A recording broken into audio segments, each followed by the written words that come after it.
Bonjour frères en Christ, passons à un autre message du jour.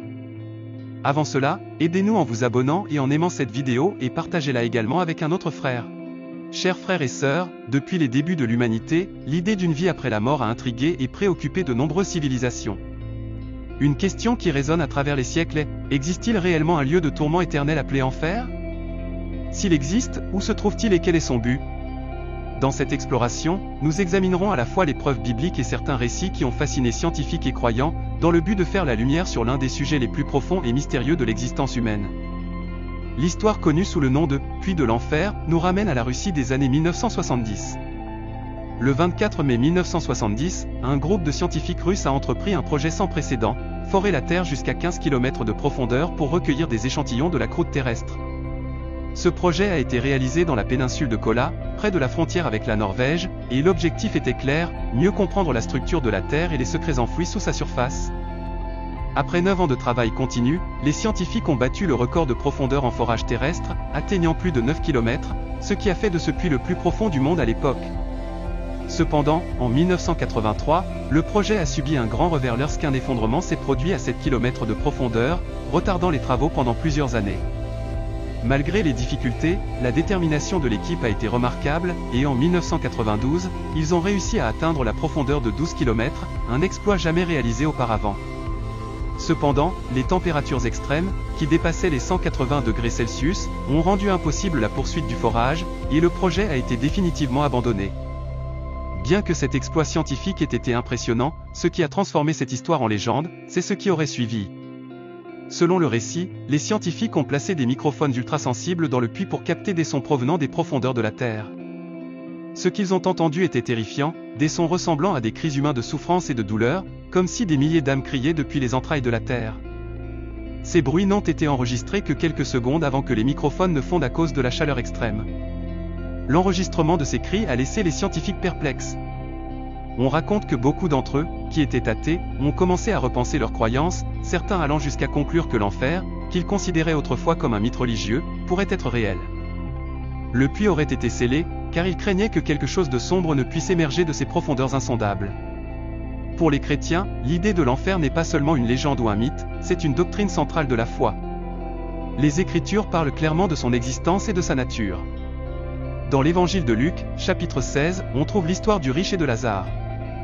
Jésus raconte comment, après sa mort, l'homme riche se retrouve dans l'Hadès, souffrant dans les flammes, tandis qu'il voit Lazare, qu'il avait méprisé de son vivant, être consolé dans le sein d'Abraham. Ce qui est intéressant dans ce récit, c'est qu'il ne s'agit pas d'une parabole, mais d'un avertissement sur la réalité de l'enfer et de la souffrance réservée à ceux qui n'acceptent pas Dieu. Tout au long de son ministère, Jésus a souvent parlé de l'enfer comme d'un lieu de souffrance éternelle. Dans Marc 9h48, il dit que dans l'enfer, le ver ne meurt pas et le feu ne s'éteint pas, une image troublante d'un tourment perpétuel. Dans Matthieu 3h12, Jean-Baptiste fait également référence au feu de l'enfer comme étant inextinguible. Dans ** Matthieu 25, 41 ** Jésus décrit l'enfer comme « le feu éternel préparé pour le diable et ses anges ». Il est important de souligner que, bien que certaines traditions mentionnent l'existence d'un purgatoire où les âmes pourraient être purifiées avant d'entrer au ciel, la Bible n'enseigne pas l'existence d'un lieu intermédiaire entre le ciel et l'enfer. L'enfer est présenté comme une destination finale et définitive pour ceux qui rejettent Dieu. Une des questions les plus intrigantes a toujours été l'emplacement de l'enfer. Au fil de l'histoire, beaucoup ont spéculé que cet endroit pourrait se trouver dans les profondeurs de la Terre. La Bible offre quelques indices qui soutiennent cette idée. Dans * nombre 16, 31-33 *, lorsque Corée et son groupe se sont rebellés contre Moïse, Dieu les a punis en ouvrant la terre et en les engloutissant vivants. Le texte indique qu'ils sont descendus vivants au séjour des morts, ce qui suggère que le Sheol, un terme hébreu désignant le lieu des morts, se trouve dans les profondeurs de la terre. Dans le ** Nouveau Testament ***, dans ** Acte 2, 31 ***, l'apôtre Pierre mentionne qu'après sa mort, Jésus est descendu aux enfers avant de ressusciter. De même, dans ** Éphésiens 4, 9 **, Paul dit que Jésus est descendu dans les régions inférieures de la terre, ce que beaucoup interprètent comme une référence à l'Hadès ou à l'enfer. L'idée que l'enfer pourrait être au centre de la terre a persisté au fil des siècles, tant dans la culture populaire que dans certaines croyances religieuses, bien que la science moderne ne soutienne pas cette théorie. Cependant, pour beaucoup de croyants, les enseignements bibliques sont clairs en indiquant que l'enfer est, en bas, dans les profondeurs. la Bible enseigne que sa destination finale sera encore plus terrifiante. Dans Apocalypse 20, 14 nous lisons que la mort et l'Hadès furent jetés dans les temps de feu, qui sera le lieu ultime de tourment éternel pour Satan, ses anges et toutes les âmes qui rejettent le Christ. Contrairement à l'enfer actuel, qui semble se trouver dans les profondeurs de la terre, les temps de feu est décrit comme un endroit encore plus terrible, une réalité éternelle qui sera le point culminant du jugement divin. Finalement, que l'histoire du « puits de l'enfer » soit vraie ou non, elle nous amène à réfléchir aux enseignements de la Bible et à la réalité spirituelle de l'enfer. L'existence de cet endroit ne dépend pas d'enregistrements scientifiques ou de découvertes archéologiques, mais de la parole infaillible de Dieu. Pour les chrétiens, l'enfer est un avertissement solennel sur la gravité du péché et la nécessité urgente d'accepter le salut que Christ offre. Dans Romains 6, 23 l'apôtre Paul nous rappelle que le salaire du péché, c'est la mort, mais le don gratuit de Dieu, c'est la vie éternelle en Jésus-Christ notre Seigneur. Cela souligne l'importance de choisir Christ comme sauveur, car c'est seulement à travers lui que nous pouvons éviter la destination de l'enfer. Selon la Bible, l'enfer est un endroit réel, de tourment éternel, réservé à ceux qui rejettent Dieu et son offre de salut. Cependant, la bonne nouvelle est que personne n'est obligé d'y aller. Dieu, dans sa miséricorde infinie, a fourni un chemin de salut à travers Jésus-Christ. Dans Jean 14, 6 Jésus a dit « Je suis le chemin, la vérité et la vie. Nul ne vient au Père que par moi. » Ceux qui placent leur foi en Christ, se repentent de leurs péchés et acceptent son sacrifice à la croix recevront le don de la vie éternelle au ciel. Les détails de l'histoire du « puits de l'enfer » peuvent être incertains, mais l'essentiel est de comprendre que la Bible enseigne clairement que l'enfer est réel. Jésus lui-même a parlé de ce lieu de condamnation et a clairement indiqué qu'il est le destin de ceux qui choisissent de rejeter Dieu et son salut. Ainsi, bien que l'on puisse croire que l'enfer se trouve dans les profondeurs de la terre, l'important est de comprendre que c'est un lieu de souffrance éternelle, un destin dont personne ne peut échapper une fois franchi ce seuil. Matthieu 25, 41 nous rappelle que l'enfer a été préparé pour le diable et ses anges, mais sera aussi le destin de ceux qui vivent en rébellion contre Dieu, en refusant le salut offert à travers son Fils, Jésus-Christ. Il est essentiel que chacun de nous réfléchisse à la question suivante, où ira ton âme lorsque ton corps cessera d'exister ? C'est une question que nous devons tous nous poser à un moment de notre vie, car les décisions que nous prenons aujourd'hui concernant notre relation avec Dieu détermineront notre destinée éternelle. La Bible enseigne clairement que quiconque meurt sans avoir accepté Jésus-Christ comme Seigneur et Sauveur sera condamné à l'enfer éternel. Dans Jean 3, 18 il est affirmé sans détour, celui qui croit en lui n'est point condamné, mais celui qui ne croit pas est déjà condamné, parce qu'il n'a pas cru au nom du Fils unique de Dieu. C'est un message sérieux, mais aussi plein d'espérance, car Dieu, dans son infinie miséricorde et son amour, ne veut que personne ne périsse. C'est pourquoi il a envoyé son Fils, Jésus-Christ, dans le monde pour offrir une voie d'évasion du châtiment éternel. Romains 6, 23 nous rappelle que le salaire du péché, c'est la mort, mais le don gratuit de Dieu, c'est la vie éternelle en Jésus-Christ notre Seigneur. Ce verset met en lumière la destinée finale de ceux qui rejettent Dieu, la mort spirituelle. Cependant, Dieu a prévu un chemin de rédemption, et ce chemin est Jésus-Christ. Il est mort sur la croix, prenant sur lui les péchés du monde, afin que quiconque croit en lui n'ait pas à subir la condamnation éternelle, mais puisse recevoir le don de la vie éternelle. Aujourd'hui, je t'invite à prendre la décision la plus importante de ta vie. Ne laisse pas passer ce moment sans réfléchir à ta destinée éternelle. Jésus a déjà accompli tout le sacrifice nécessaire pour te sauver, il ne te reste plus qu'à l'accepter par la foi dans ton cœur. C'est l'acte le plus significatif que tu puisses accomplir, ouvrir la porte de ta vie à Christ et lui permettre de transformer ton âme.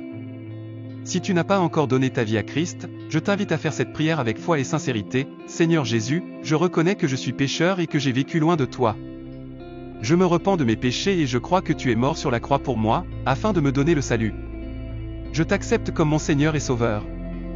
Entre dans mon cœur, écris mon nom dans le livre de vie, et guide-moi dans cette nouvelle vie. Je te remercie, Jésus. Amen. Si tu as fait cette prière avec foi, la Bible enseigne que désormais, Christ vit dans ton cœur et que tes péchés ont été pardonnés.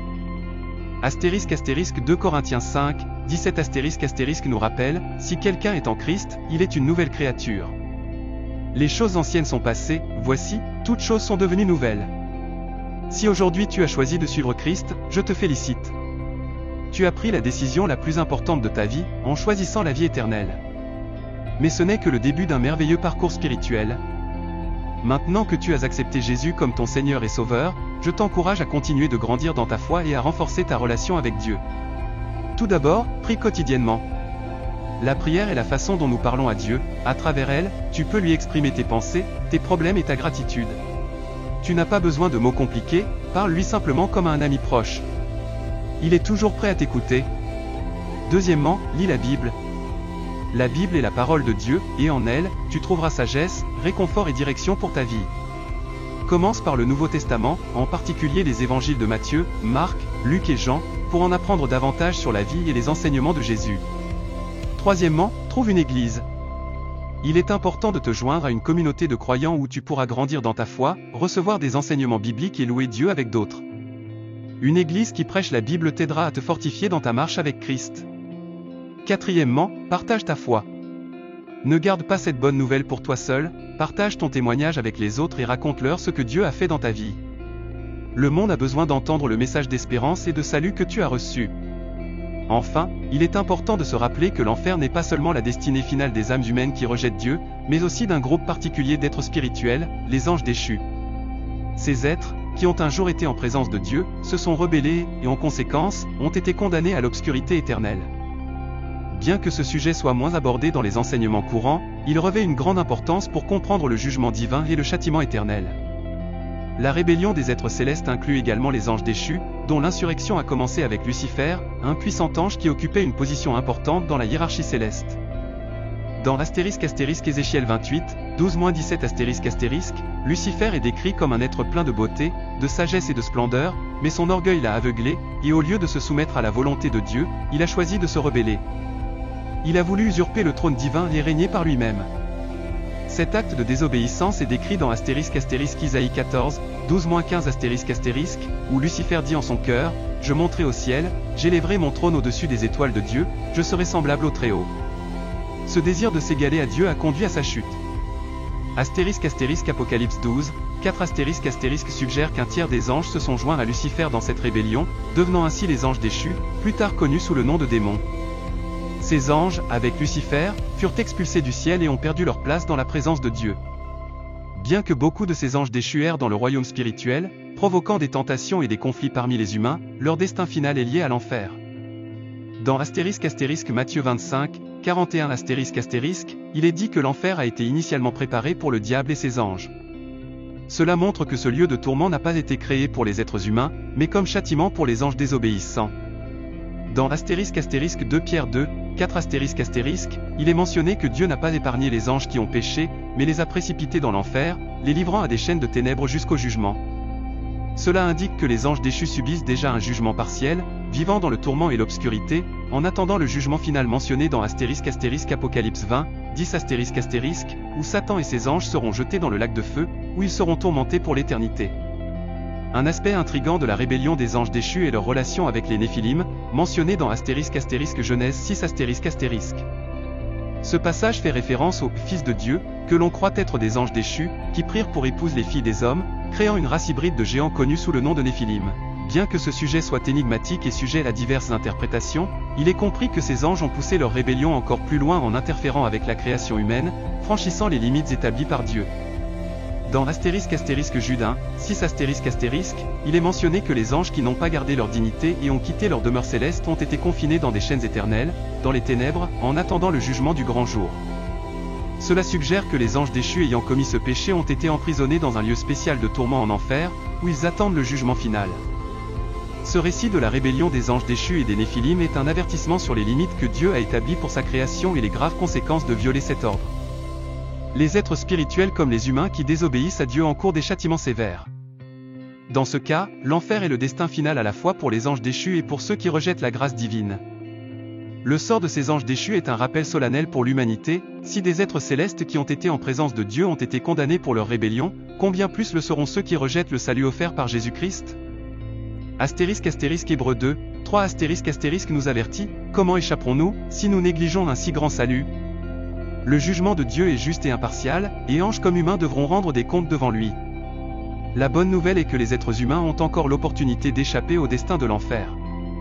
Contrairement aux anges déchus, qui n'ont aucune chance de rédemption, Dieu a fourni un chemin de salut pour l'humanité à travers Jésus-Christ.